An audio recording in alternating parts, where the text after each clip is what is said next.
Welcome to this extra little bonus video in the Galatians series. This week we covered Galatians 3, where Paul draws a lesson from Abraham's story. And we saw that Paul flipped Abraham's story on its head. Instead of what the opponents were saying, that you became a part of the family of God, the same way people became a part of Abraham's family by being circumcised and accepting the law, Paul was saying, explaining that you become a spiritual child of Abraham, part of the community blessed through the promise to Abraham by faith, by trust in God. So he's saying, put your trust in God, and you are a child of Abraham. You are part of the promise, blessing, and receiver of the inheritance. Okay, so we didn't have time to do everything in Galatians 3. It's a fascinating chapter, but I promised to do a video with a focus on exploring what's happening in Galatians 16, which is a very interesting little verse. So let's read 3:16 now. Now, the promises were spoken to Abraham and to his seed. He does not say, and to seeds, as referring to many, but rather to one, and to your seed, that is Christ. Okay, so Paul is making this point between seed and seeds, and he says this is about how the promises were given to Abraham. So let's read one of those promises.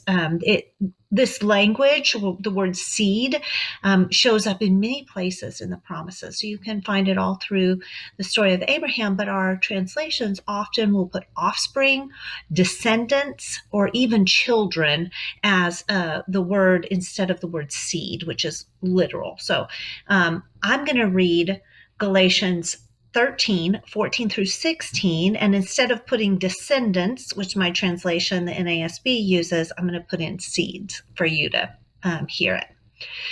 Verse 14, the Lord said to Abram, after Lot had separated from him, now lift up your eyes and look from the place where you are, northward and southward and eastward and westward, for all the land which you see, I will give to you and to your seed forever. I will make your seed as the dust of the earth, so that if anyone can number the dust of the earth, then your seed can also be numbered. Okay, so in that verse, we ask, the point Paul is making, is the word seed singular or plural?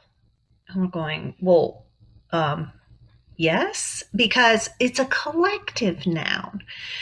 It's a word that, yes, it's a singular. It's seed and not seeds. And yet we know that it indicates many, right? It's built into that verse, numbering your seed as numbering the dust of the earth, both collective nouns, seed and dust. And yet we can tell from the way it's talked about that what is meant is many, right?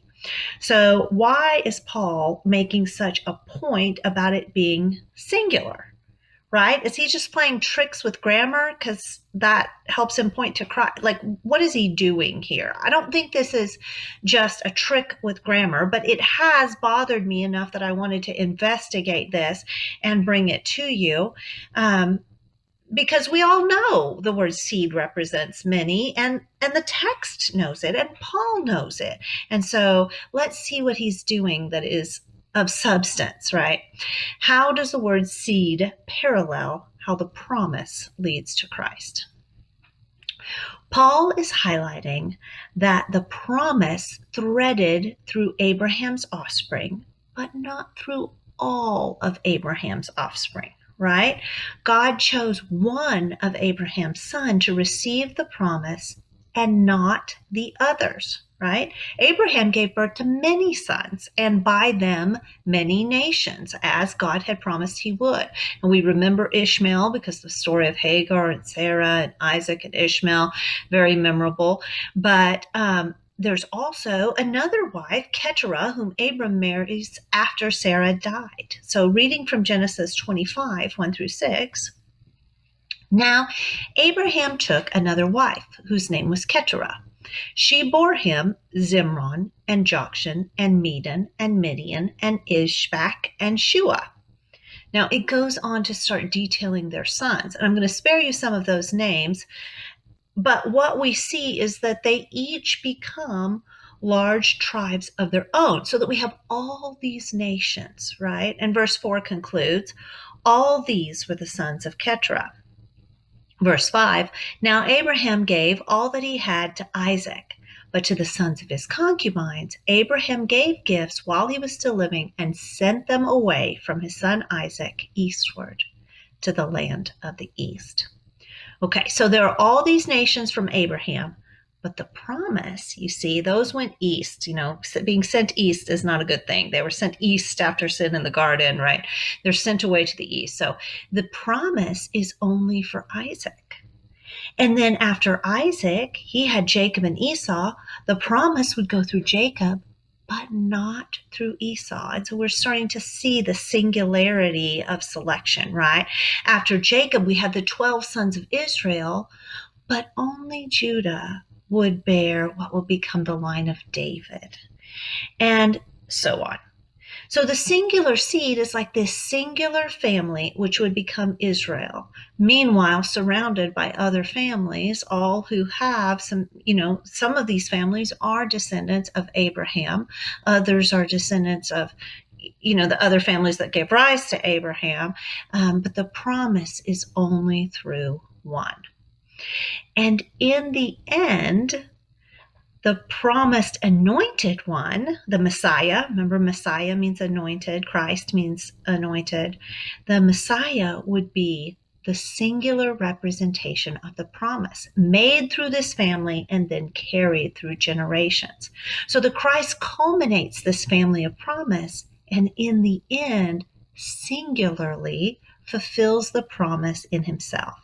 I think that's what Paul is getting at when he says it's to seeds, it's not to seeds all the nations, but to seed the single family of Jesus, and in the end, the single family of Israel, and in the end, the singular representative, Jesus. So if the promise is to a singular family, then what's the good news in that? Where is the benefit, right? Single, and it doesn't include me, for example.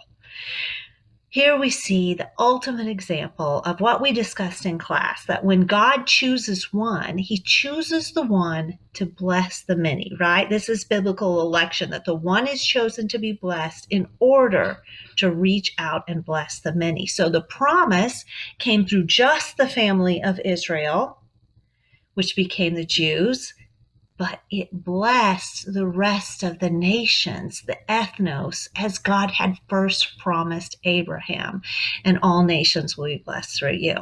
Jesus came as the fulfillment of this promise, the single representation of God and of Israel, so that Jesus is the anointed one whose work on the cross brings all of us, the Jews, the nations, every individual from every one of those groups, into blessing. Let me know if you have questions on this or comments, or you want to talk more about Galatians or any of the topics that we've talked about in class. Thank you.